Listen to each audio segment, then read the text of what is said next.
북한 김영철 노동당 부위원장이 오늘 오전 미국 워싱턴에 도착할 예정입니다. 2박 3일 동안 머물며 폼페이오 국무장관과 고위급 회담을 갖고 트럼프 대통령도 예방할 것으로 보입니다.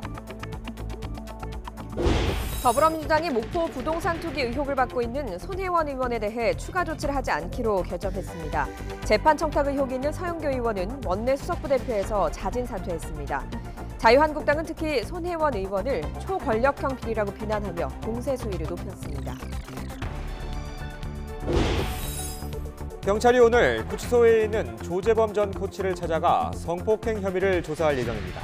심석희 선수와 주고받은 휴대전화 통신 기록 등을 증거로 제시하며 혐의를 추궁할 방침입니다. 어젯밤 대전에 있는 15층 아파트에서 불이 나 주민들이 연기를 마셔 병원으로 실려가고 긴급 대피했습니다. 인천의 대형 교회에서도 불이 나는 등 곳곳에서 화재 사고가 잇따랐습니다. 문재인 대통령이 수소차 홍보 모델을 자처하며 수소 경제 활성화에 총력을 다하겠다는 의지를 밝혔습니다. 임기 내인 오는 2022년까지 전국에 300개 이상 수소차 충전소를 만들 계획입니다. 오늘 아침 기온은 서울이 영하 4도를 기록하는 등 큰 추위는 없겠지만 수도권과 충북, 전북 지역의 미세먼지 농도가 종일 나쁨 수준을 보이겠습니다. 주말엔 기온이 더 오르고 미세먼지도 짙어지겠습니다. 굿모닝 YTN 2부 시작합니다. 김영철 노동당 부위원장이 이끄는 북한 대표단이 잠시 후 미국 수도 워싱턴에 도착합니다. 김 부위원장은 오늘 숙소에서 여장을 푼 뒤 다음 날 폼페이오 국무장관과 만날 예정입니다. 오후에는 백악관에서 트럼프 대통령도 만날 것으로 보이는데 여기에서 2차 북미 정상회담의 세부 사항이 확정될지 주목됩니다. 뉴욕 특파원 연결합니다. 김영수 특파원. 네, 뉴욕입니다. 자, 김영철 부위원장 일행 언제 미국에 도착합니까? 네, 이제 1시간 45분쯤 뒤면 김영철 부위원장이 이끄는 북한 대표단이 댈러스 국제공항에 도착할 예정입니다. 이어 계류장에서 바로 차를 타고 워싱턴 DC로 입성할 것으로 보이는데요. 현재 미국 국적기 유나이티드 항공 도착 스케줄표를 보니까 우리 시각으로 8시 44분쯤 공항에 착륙할 예정인 것으로 나와 있습니다. 지난해 뉴욕 방문 때는 계류장에서 바로 국무부와 뉴욕 경찰의 특별 경호를 받고 뉴욕에 있는 호텔로 향했었는데요. 이번에도 바로 경호를 받고 워싱턴 DC에 입성할 가능성이 높아 보입니다.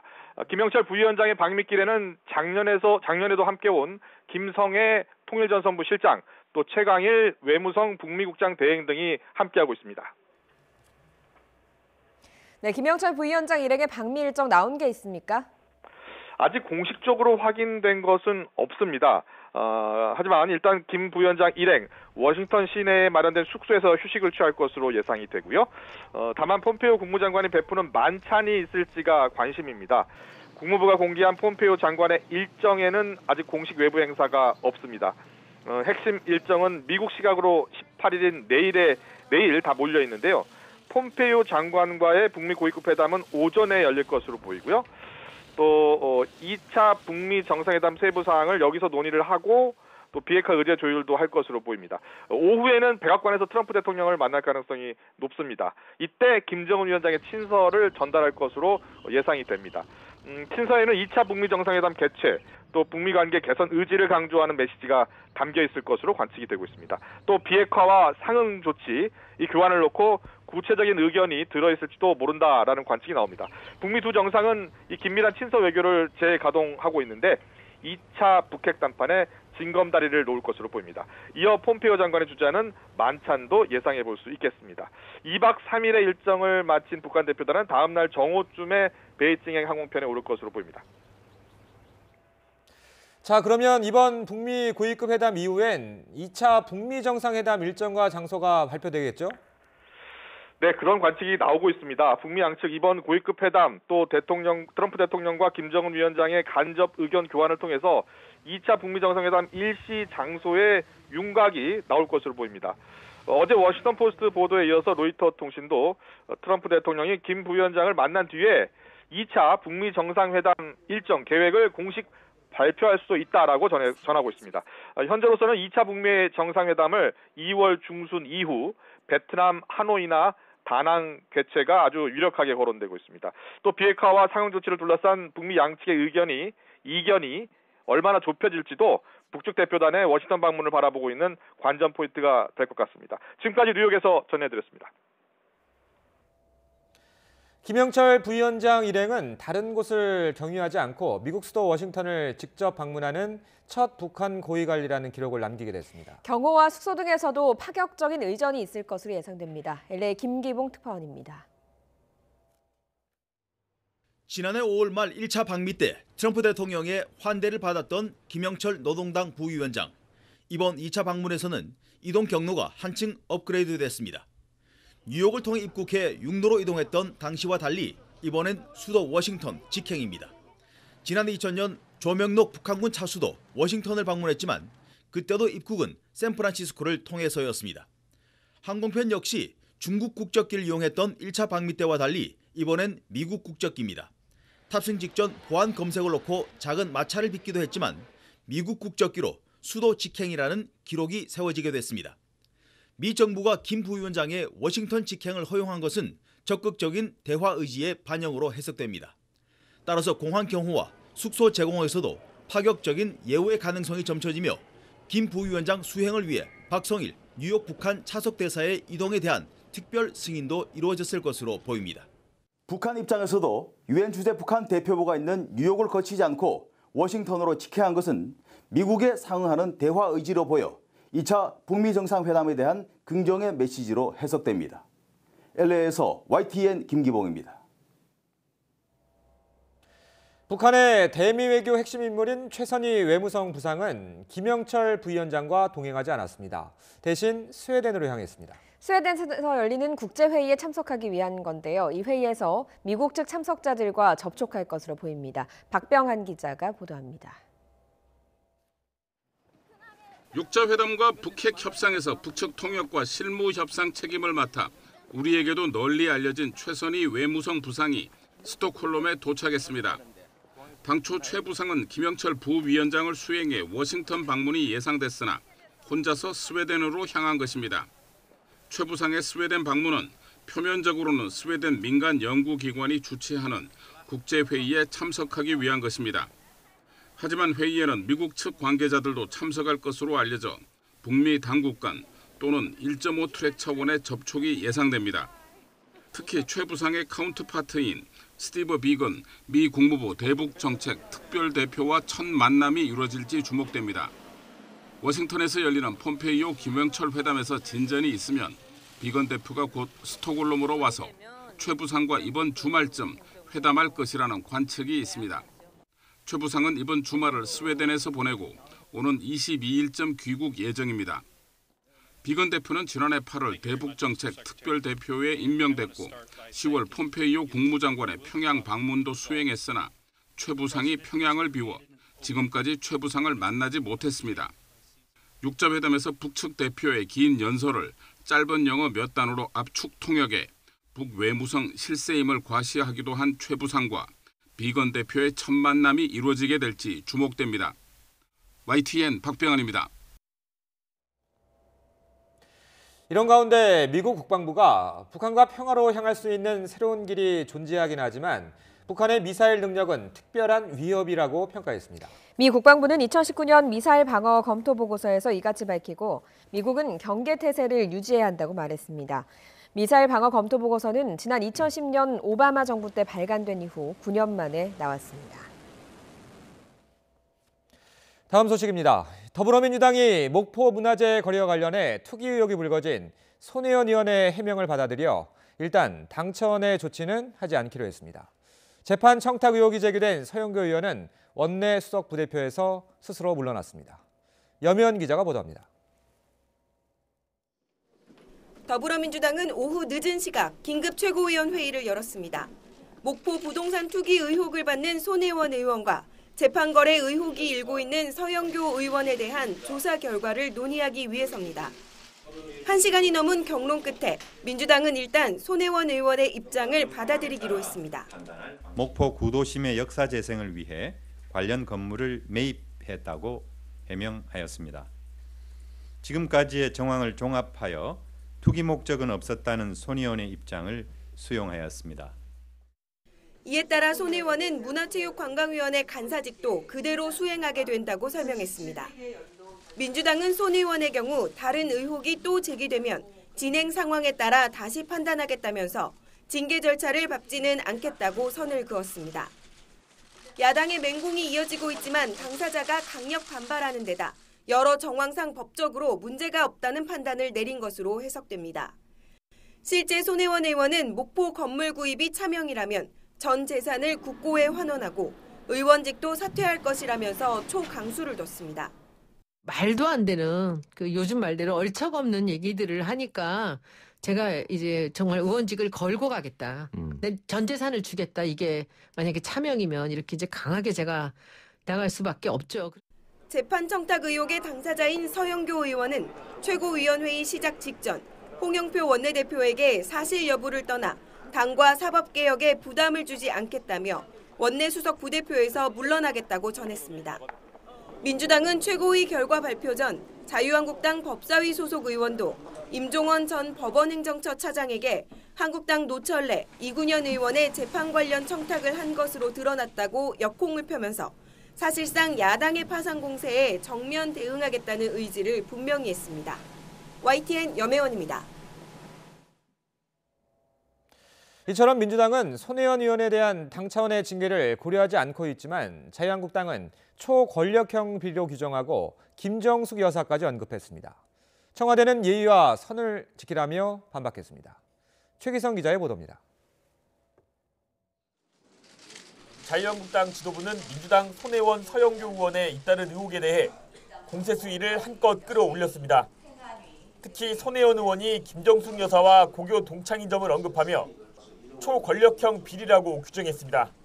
동창인 김정숙 여사의 부탁에 의해서 홍보 전문가였는데 이렇게 여당에 입당하고 도와드리게 되었다고 그 당시에 밝히기도 했었습니다. 그래서 정말 그냥 권력형이 아니라 초권력형 비리라는 표현을 드립니다.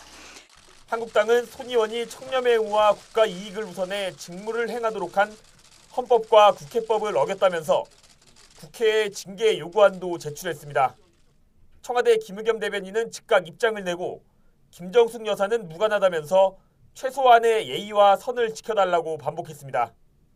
청와대와 한국당의 치고받는 설전 속에 바른미래당과 정의당도 공세 대열에 합류했습니다. 바른미래당은 서영교 의원이 악질적 범죄를 감싼 것 아니냐고 비난했고 강제 추행하려고 하는 의도가 분명히 담겨져 있는 악질적인 범죄 행위였습니다. 그것을 인권 옹호자로 대변하는 것은 전혀 말이 안 된다는 말씀을 드립니다. 정의당도 민주당은 조사위를 구성하기 전에 국민이 이해할 만한 합당한 조치부터 내놔야 하는 것 아니냐고 지적했습니다. 민주당 원내수석 부대표와 상임위 간사 등 주요 의원들을 둘러싼 잇따른 의혹은 여의도 정치권을 넘어 청와대와 야당의 갈등으로 확대되고 있습니다. YTN 최기성입니다. 오늘 아침 다시 미세먼지가 찾아왔습니다. 오후엔 중국발 스모그도 유입되면서 서울 등 서쪽 지역의 미세먼지 농도가 더 높아지겠습니다. 날씨 알아보겠습니다. 박현실 캐스터. 네, 야외 스튜디오에 나와 있습니다. 자, 주말을 앞두고 또 미세먼지가 기승이군요. 네, 오늘은 잠시 넣어두었던 황사용 마스크를 다시 꺼내 들고 나오셔야겠습니다. 대기 정체에 이어서 늦은 오후 중국발 스모그까지 유입되겠는데요. 오늘 서울 등 서쪽 지역의 미세먼지 농도 나쁨 수준까지 오르겠습니다. 출근길 큰 추위는 없습니다. 현재 서울의 기온은 영하 4도로 예년 기온을 2도가량 웃돌고 있는데요. 한낮에는 영상 5도까지 오르겠습니다. 자세한 미세먼지 상황을 살펴보면 현재 충청과 전북 지역의 미세먼지 농도 나쁨 수준을 보이고 있습니다. 오늘 수도권과 충북, 전북 지역은 종일 공기가 탁하겠고요. 충남과 대전, 광주 지역도 오전과 밤 한때 공기가 나빠지는 곳이 있겠습니다. 낮 동안 온화한 겨울 날씨를 보이겠는데요. 서울 영상 5도, 부산 11도, 광주와 대구 9도로 어제보다 1도에서 3도가량 높겠습니다. 주말인 내일은 오늘보다 기온이 더 올라서 온화한 가운데 전국의 미세먼지가 짙게 나타나겠습니다. 황사용 마스크 꼭 챙기시기 바랍니다. 지금까지 YTN 야외 스튜디오에서 박현실입니다. 한밤중 15층짜리 아파트에서 불이 나 주민 4명이 연기를 마셔 병원으로 실려가고 주민들이 대피하는 소동이 벌어졌습니다. 화재 사고가 잇따랐는데요. 이상순 기자가 종합했습니다. 15층 아파트의 9층 베란다 밖으로 불길이 솟구쳐 나옵니다. 같은 라인을 따라 위층으로 뜨거운 열기와 시커먼 연기가 맹렬하게 올라갑니다. 대전시 월평동에 있는 한 아파트에서 화재가 발생한 건 어젯밤 11시 20분쯤. 긴급 출동한 소방대원들이 40분 만에 불을 껐지만 주민 4명이 연기를 마셔 병원으로 이송됐습니다. 또 화재에 놀란 주민 수십 명이 대피하는 소동이 빚어졌습니다. 소방당국과 경찰은 정확한 화재 원인을 조사하고 있습니다. 이에 앞서 어제 저녁 6시 반쯤에는 인천 관교동에 있는 대형 교회에서 불이 났습니다. 불은 30분 만에 꺼졌지만 한 명이 연기를 마셔 병원으로 옮겨졌습니다. 화재 당시 교회 안에 있던 10여 명은 긴급 대피했습니다. 경찰과 소방당국은 정확한 화재 원인과 피해 규모를 조사하고 있습니다. 주차된 차량에서 불이 나기도 했습니다. 어제 저녁 9시 반쯤 서울 중랑구 망우동의 한 다세대 주택에서 일어난 화재 사고입니다. 차량은 2016년식 쉐보레 임팔라였습니다. 신고를 받고 출동한 119 소방대가 차량 엔진룸을 열고 40분 만에 불을 껐습니다. YTN 이상순입니다. 경찰이 오늘 구치소에 있는 조재범 전 쇼트트랙 코치를 찾아가서 성폭행 혐의를 조사합니다. 조 전 코치와 심석희 선수가 주고받은 휴대전화 통신 기록 등을 증거로 제시할 예정입니다. 조용성 기자의 보도입니다. 조재범 전 코치의 성폭행 혐의를 수사하는 경찰이 수원구치소를 방문해 접견 조사를 벌입니다. 경기 남부지방경찰청 수사관 2명은 변호사가 입회한 가운데 조 전 코치를 상대로 추가 고소된 성폭행 혐의를 추궁할 예정입니다. 조사는 접견 가능 시간인 오전 9시부터 오후 5시까지 이어질 것으로 보입니다. 상습폭행으로 수감 중인 조 전 코치는 지난 2014년부터 평창 동계올림픽 개막 2달 전까지 3, 4년간 심 선수를 성폭행한 혐의를 받습니다. 경찰은 이번 옥중 조사가 수사의 분기점이 될 것으로 보고 있습니다. 경찰 관계자는 압수한 조 전 코치의 휴대전화와 태블릿 PC의 디지털 감식이 거의 끝났다며 심 선수의 휴대전화 조사 결과와 함께 물증으로 제시할 예정이라고 밝혔습니다. 또 다른 피해자가 있는지도 수사 대상입니다. 하지만 조 전 코치 측은 성폭행 혐의를 전면 부인하고 있습니다. 수사를 지휘하고 있는 검찰은 오는 23일 조 전 코치의 항소심 결심 공판을 앞두고 고심하고 있습니다. 상습폭행과 성폭행의 연관성에 따라 적용 혐의와 구형량이 달라지기 때문입니다. 검찰은 경찰의 수사 상황을 지켜본 뒤 공소장 변경이나 변론재개 요청 여부 등을 결정할 것으로 보입니다. YTN 조용성입니다. 쇼트트랙 심석희 선수의 성폭행 피해 폭로 이후 논란이 되고 있는 체육계 성폭력 사건을 막기 위해서 여가부와 교육부, 문체부가 머리를 맞대기로 했습니다. 체육계 성폭력 사건을 은폐하거나 축소하면 최대 징역형에 처할 수 있도록 처벌을 강화하는 방안도 추진됩니다. 정부 발표를 직접 들어보시죠. 여성가족부는 체육단체, 협회, 구단 등의 사용자나 종사자가 성폭력 사건을 은폐, 축소하는 경우에 최대 징역형까지 형사처벌되도록 관련 법령 개정을 적극 추진하고자 합니다. 교육부는 학교 운동부 운영 점검 및 관리 감독을 강화하고 문체부와 함께 학교 운동부 지도자 비위 행위에 대한 징계 절차 개선, 자격관리 시스템 등을 구축하기로 하였습니다. 경찰청은 여성 대상 범죄 특별수사팀을 중심으로 사이버 법률 전문가 등을 보강한 전문 수사팀을 구성하여 엄정하게 수사하겠습니다. 또한 수사 과정에서 2차 피해 방지 및 신변 보호, 심리 상담 지원 등 피해자 보호에 만전을 기하겠습니다. 빙상계 성폭력과 관련해서 추가 폭로 기자회견을 예고했던 체육단체가 오는 21일 월요일 구체적인 피해 사례를 공개하기로 했습니다. 젊은 빙상인연대는 오는 21일 오전 국회 정론관에서 기자회견을 열고 빙상계 성폭력 추가 피해 사례를 폭로하겠다고 밝혔습니다. 다만 실명으로 미투 고백에 나서기로 했던 선수 2명은 기존 계획과 달리 기자회견장에 나오지 않고 익명으로 사건 내용만 공개하기로 했습니다. 여자 수영선수 탈의실에 몰래카메라를 설치한 혐의로 재판에 넘겨진 국가대표 출신 수영선수에 대해서 2심 재판부가 무죄로 판단한 1심을 뒤집고 실형을 선고했습니다. 검찰이 제출한 증거 영상이 결정적이었습니다. 김우준 기자의 보도입니다. 수영 국가대표 출신 선수들이 줄줄이 법원에 들어옵니다. 혐의가 있어가지고 거기에 대해서는 혹시 인정하십니까? 26살 정모 씨 등 5명은 여자 수영 선수 탈의실에 몰래카메라를 설치한 혐의를 받습니다.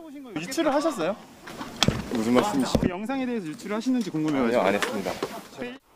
정 씨 등은 지난 2009년부터 4년간 경기도의 한 고등학교와 진천 선수촌 등에서 만년필 형식의 몰카로 수차례에 걸쳐 불법 영상을 촬영한 것으로 알려졌습니다. 앞서 1심 재판부는 정 씨 등 5명에게 무죄를 선고했습니다.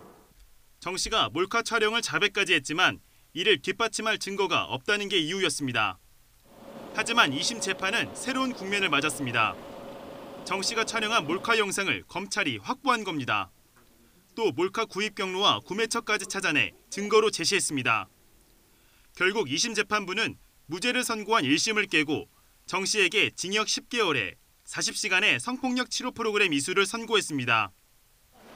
하지만 나머지 4명에 대해서는 공범이라는 정 씨의 진술과 영상만으로는 혐의 입증이 어렵다며 1심과 같은 무죄 판결을 내렸습니다. 검찰은 최근에 잇따라 폭로된 스포츠계 미투가 항소심 재판부 판결에도 영향을 미친 것으로 보고 있습니다.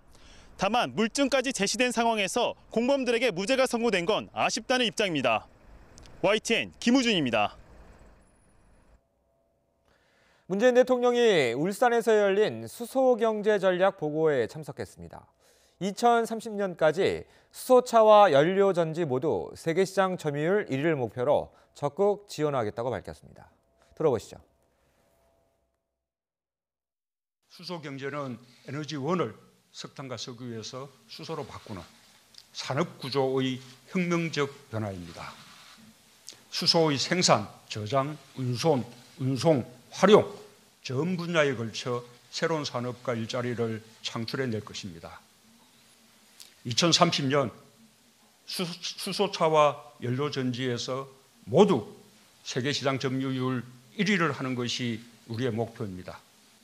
지금까지 누적 1조 원 수준인 수소경제 효과는 2022년 16조 원, 2030년 25조 원으로 규모가 커지고 고용 유발 인원은 지금까지 1만 명 수준에서 2022년 10만 명, 2030년 20만 명으로 늘어날 것입니다.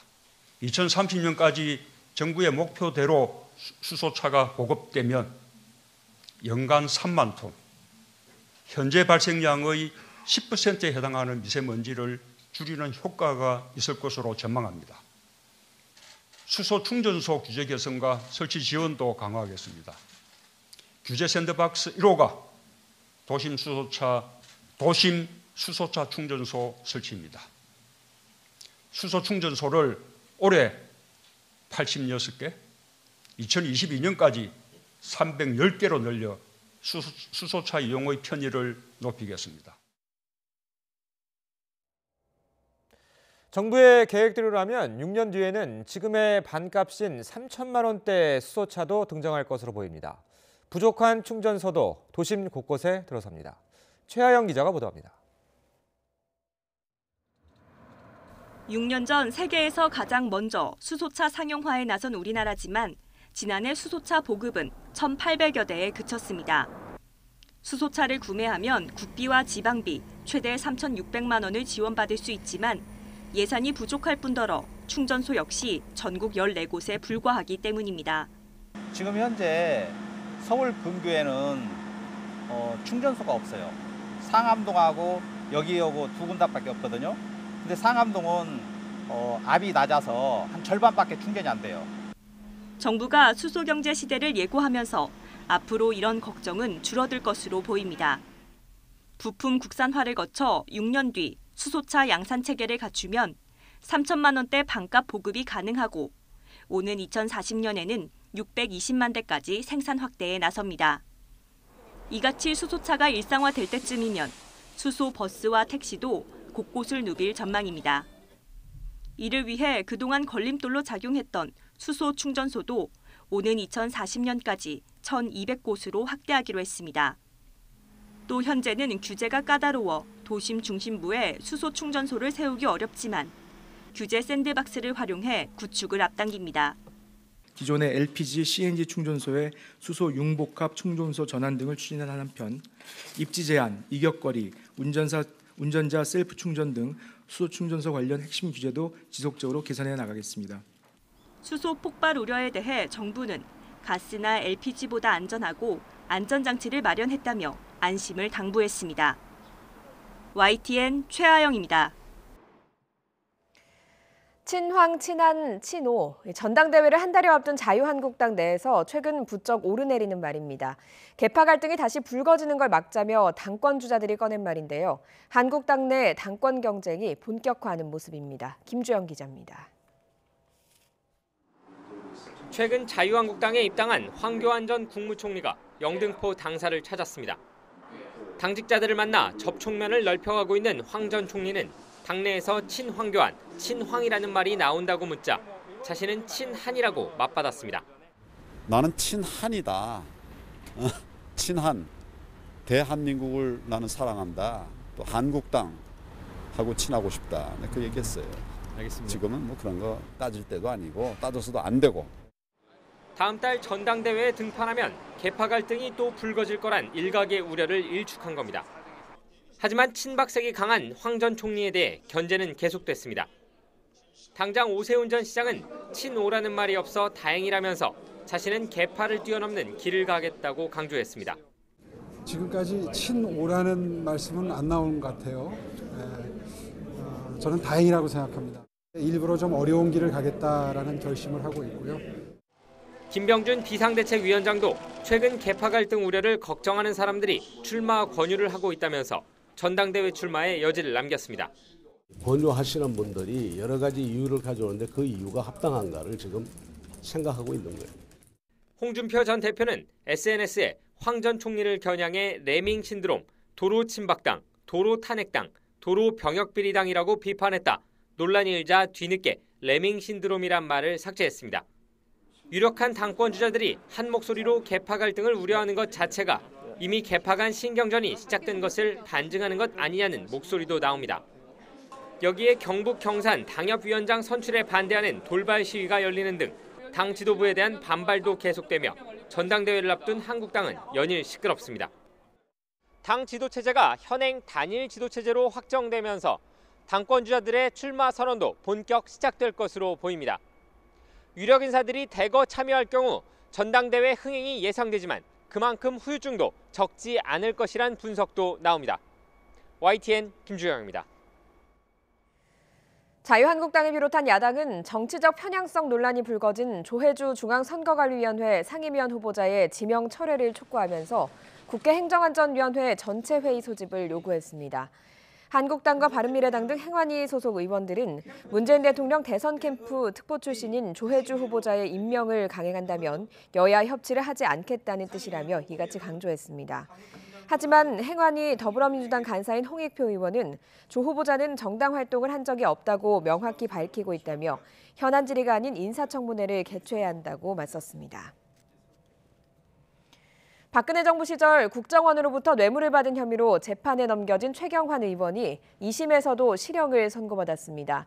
대법원에서도 이번 판결이 확정되면 최 의원은 의원직을 잃게 됩니다. 김대겸 기자입니다. 억대 뇌물 혐의로 재판에 넘겨진 최경환 자유한국당 의원이 호송차에서 내립니다. 2심 선고를 받기 위해서입니다. 재판부는 최 의원에 대해 1심과 같이 징역 5년과 벌금 1억 5천만 원을 선고했습니다. 기획재정부 장관이던 지난 2014년 10월 국가정보원 예산을 늘려주는 대가로 집무실에서 특수활동비 1억 원을 받은 혐의가 인정된 겁니다. 최 의원은 1심에서 줄곧 국정원 돈을 받은 적이 없다고 부인하다가 항소심에서 일부 사실을 인정했습니다. 하지만 국회 활동비 명목으로 받았기 때문에 뇌물은 아니라고 주장했습니다. 이에 대해 재판부는 최 의원이 예산 편성에 직접 개입하지 않았더라도 직무에 관한 대가로 돈을 받은 점이 인정된다며 뇌물 혐의가 당연히 성립한다고 지적했습니다. 또 최 의원 스스로 부정한 돈이란 것을 알았기 때문에 1심에서 사실을 부인했던 것으로 보인다며 원심 판단이 너무 무겁거나 가볍다고 보기 어렵다고 설명했습니다. 뇌물죄 5명만은 벗게 해달라고 호소했던 최 의원. 대법원에서 형이 확정되면 의원직을 상실하게 됩니다. YTN 김대겸입니다. 사법농단 의혹과 관련해 검찰 조사를 받은 양승태 전 대법원장이 30시간 넘게 조서를 열람했습니다. 실제로 조사받은 시간보다 그 내용을 기록한 문서를 확인하는 시간이 더 오래 걸린 건데요. 검찰의 숨은 패를 추론해서 방어 전략을 세우려는 것이란 분석이 나오고 있습니다. 조성호 기자입니다. 양승태 전 대법원장이 또다시 검찰에 출석했습니다. 조사는 마무리됐지만 이틀에 걸쳐 작성된 피의자 신문조서를 열람하기 위해서입니다. 지난 11일 처음 소환된 양 전 대법원장은 3차례에 걸쳐 27시간가량 조사받았습니다. 첫 조사 때 이틀에 걸쳐 13시간 동안 조서를 검토한 데 이어 지난 14일부터 이틀 동안 진술한 내용도 9시간 넘게 열람했습니다. 조서를 확인하는 데만 조사 시간보다 많은 30시간 이상을 할애한 겁니다. 조서 검토에 긴 시간을 쏟는 것은 구속영장 심사와 재판을 앞두고 방어 전략을 촘촘히 세우려는 걸로 풀이됩니다.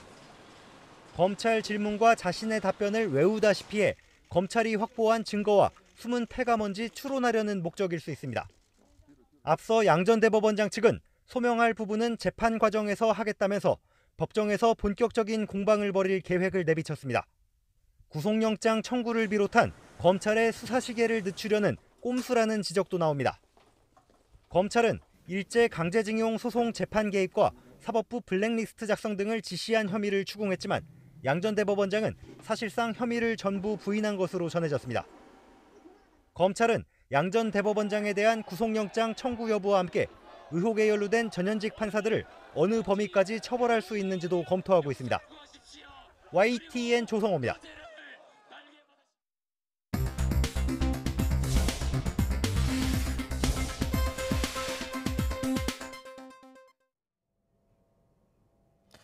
이 시각 보도국입니다. 강경화 외교부 장관과 고노다로 일본 외무상이 다음 주 스위스에서 회담할 것으로 보입니다.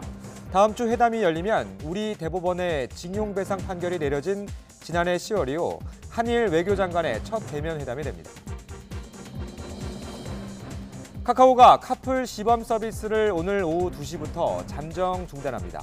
카카오는 카풀에 대한 오해로 인해 우려하는 목소리가 지속하고 있어 이해관계자들과 사회적 합의를 위한 소통의 장을 만들기 위해 카풀 베타 서비스를 중단한다고 밝혔습니다.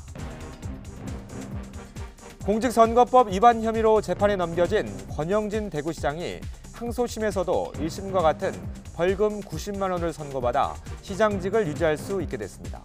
대구고등법원은 불법 선거운동 정도가 당선을 무효로 할 정도로는 보이지 않는다며 이같이 판결했습니다.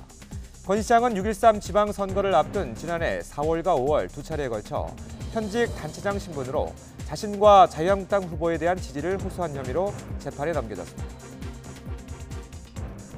직원 격려금을 빼돌려 비자금을 조성한 혐의 등으로 1심에서 징역 3년을 선고받았던 신현희 전 서울 강남구청장이 2심에서 감형됐습니다. 서울고등법원은 업무상 횡령과 직권남용 등 혐의로 구속 기소된 신 전 구청장에게 원심보다 가벼운 징역 2년 6개월을 선고했습니다. 청와대 특별감찰반의 민간인 불법 사찰을 주장하고 있는 김태우 수사관이 오는 21일 오전 기자회견을 열겠다고 밝혔습니다. 기자회견 후에는 공익제보자 보호를 위한 자유를 수호하는 변호사 모임이 자체 성명도 발표할 예정입니다. 비글, 구조레터워크 등 동물보호단체들이 오늘 안락사 논란을 빚은 동물권 단체 케어의 박소연 대표를 검찰에 고발하기로 했습니다. 단체 측은 케어에서 구조동물들을 안락사시킨다는 사실을 후원자들이 알았다면 기부가 없었을 것이라면서 후원금을 받은 것 자체가 문제라고 주장했습니다. 검찰이 가습기 살균제 관련 기업을 연일 압수수색하며 수사팀을 보강하고 재수사에 속도를 내고 있습니다. 서울중앙지검은 어제 SK케미칼 울산 공장 등을 압수수색했습니다. 검찰은 앞서 지난 15일 SK케미칼과 애경산업, 이마트 본사에 대한 압수수색을 통해 가습기 살균제 제조 문서와 판매 자료 등을 확보했습니다. 이 시각 보도국이었습니다. 살인사건 신고자가 오히려 범인으로 누명을 써 10년간 옥살이를 했던 약촌 옥거리 사건 기억하시죠? 검찰 과거사위원회가 당시 검찰 수사가 부실했다는 조사 결과를 내놨습니다. 문무일 총장이 사과해야 한다고 권고했습니다. 강희경 기자입니다.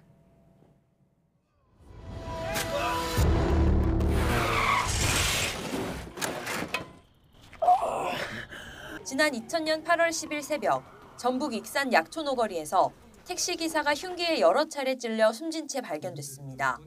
다방 배달원이던 15살 최모 군이 발견해 경찰에 신고했지만 오히려 범인으로 몰렸습니다. 징역 10년을 복역한 뒤에야 지난 2016년 11월 재심에서 무죄를 선고받았고 대법원은 지난해 3월 김모 씨를 진범으로 인정해 징역 15년을 확정했습니다.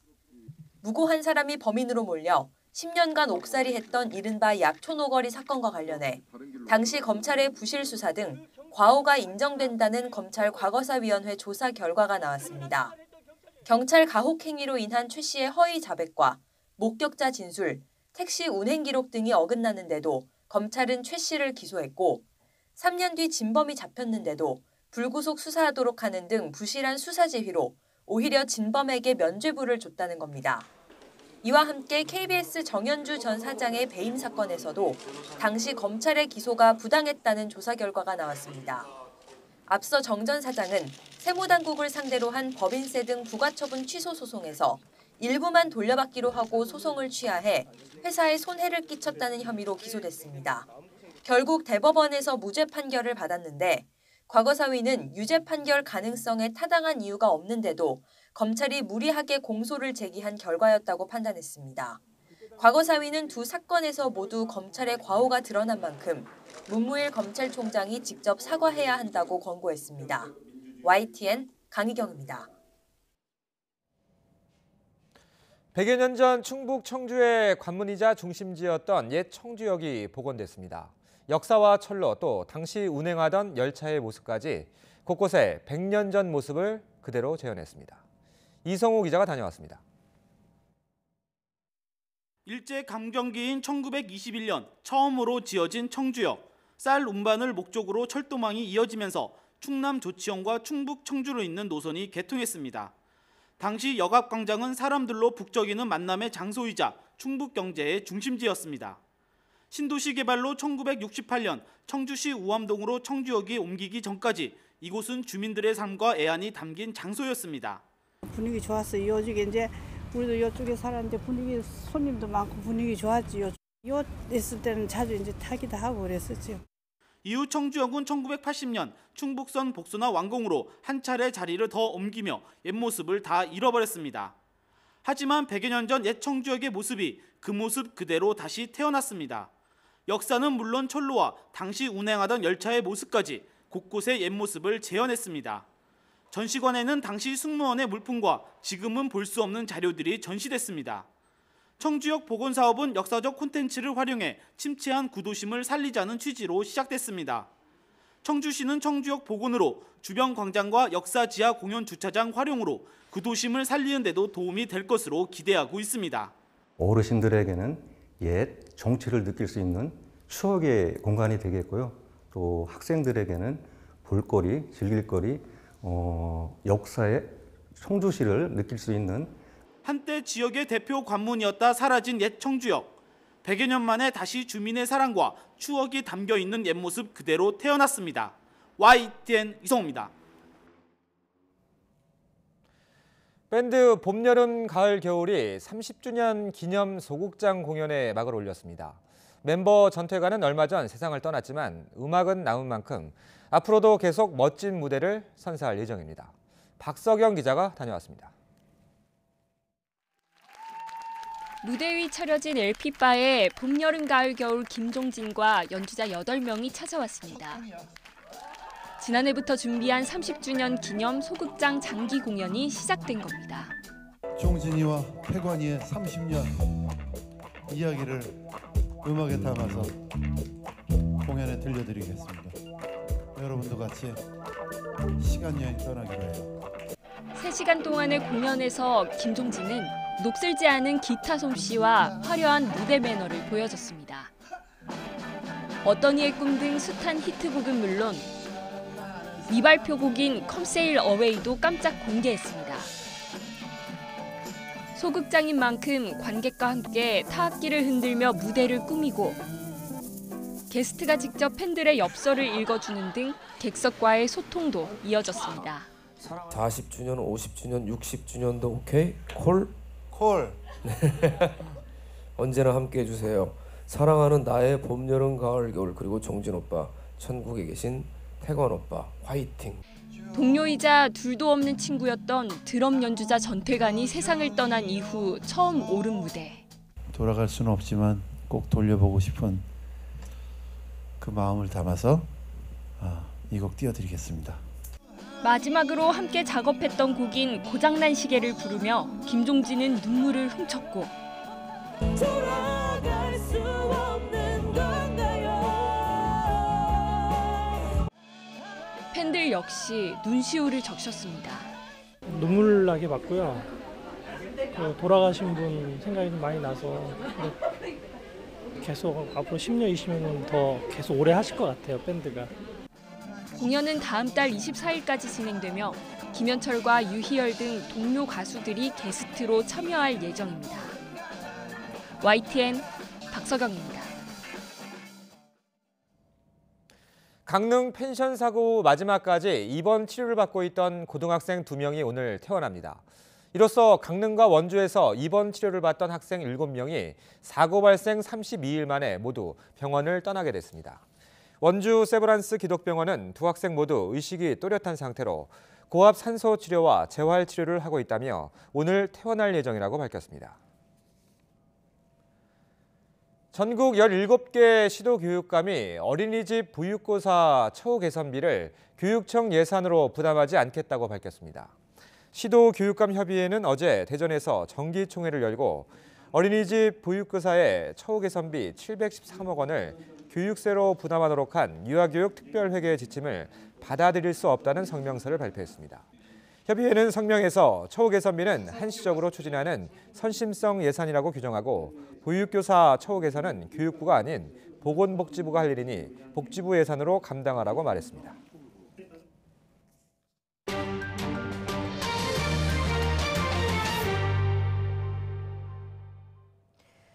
제1동포 청소년을 거론하면서 인터넷에 혐한 글을 올린 일본인이 모욕죄로 처벌을 받았습니다. 일본에서 인종차별적인 발언에 책임을 물어서 형사처벌이 내려진 첫 사례입니다. 도쿄에서 황보현 특파원이 보도합니다. 제1한국인은 박테리아 같다. 제1한국인은 악성 외래 기생생물이다. 지난해 1월 일본어로 된 익명의 블로그에 이처럼 증오로 가득한 글이 올라왔습니다. 가와사키시에 사는 당시 15살 제1동포 A군을 거칠게 공격한 내용도 있습니다. 하루 전 지역 음악 이벤트에 참가한 A군이 헤이트 스피치 중단을 호소한 노래를 불렀다는 신문 기사를 인용하며 혐한 글을 올린 겁니다. 얼마 후 우연히 이 글을 접하게 된 A군은 충격에 빠졌습니다. 自分はどう思われてしまうんだろうと。でこれが一生消えないんじゃないかと。そういう非常に苦痛を味わってますし。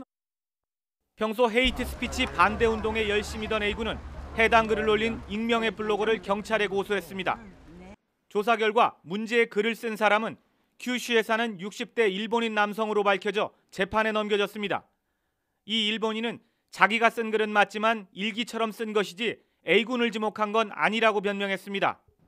법원은 그러나 문제의 글들이 A군을 모욕한 게 맞다며 과료 9만 원의 유죄 판결을 내렸습니다.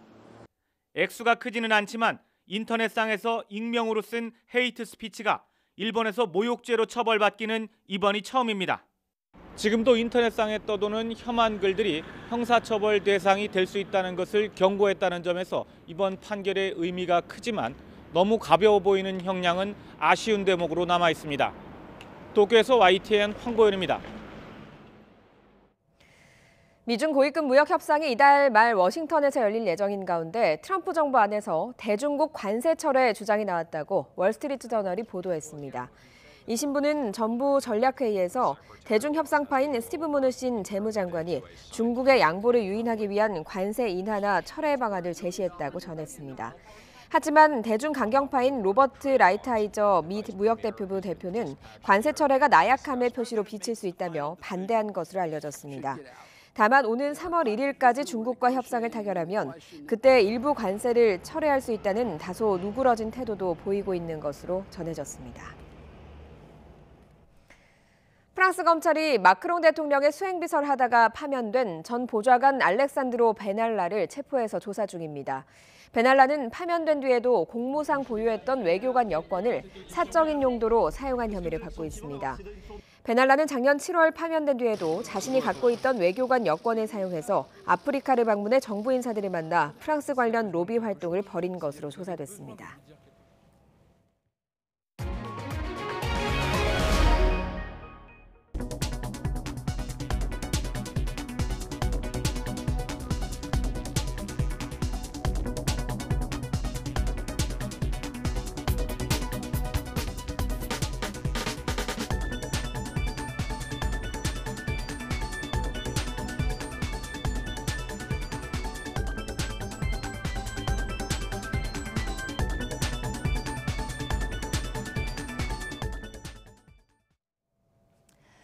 어제까진 공기가 깨끗했지만 오늘은 다시 미세먼지가 짙어질 조짐이 보이고 있습니다.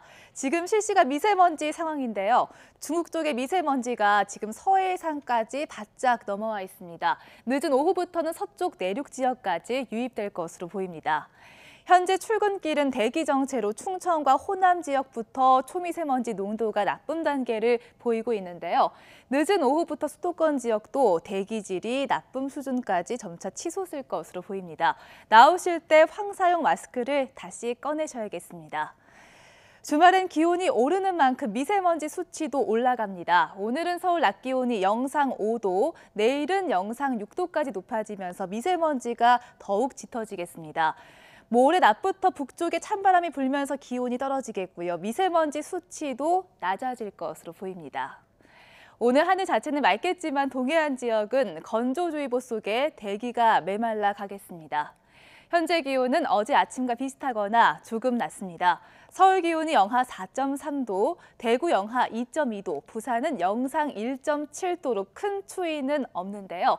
낮 기온도 어제와 비슷하거나 약간 올라서 비교적 온화하겠습니다. 서울이 5도까지 오르겠고요. 청주와 안동, 대전이 7도, 대구, 창원 9도, 부산은 11도까지 오르겠습니다. 주말인 내일 밤부터 모레 아침까지 남부 지역과 제주도에는 비나 눈이 조금 오겠습니다. 중부 지역은 주말 내내 하늘은 비교적 맑겠습니다. 날씨 정보였습니다. 굿모닝 YTN 3부 잠시 후 8시에 이어집니다.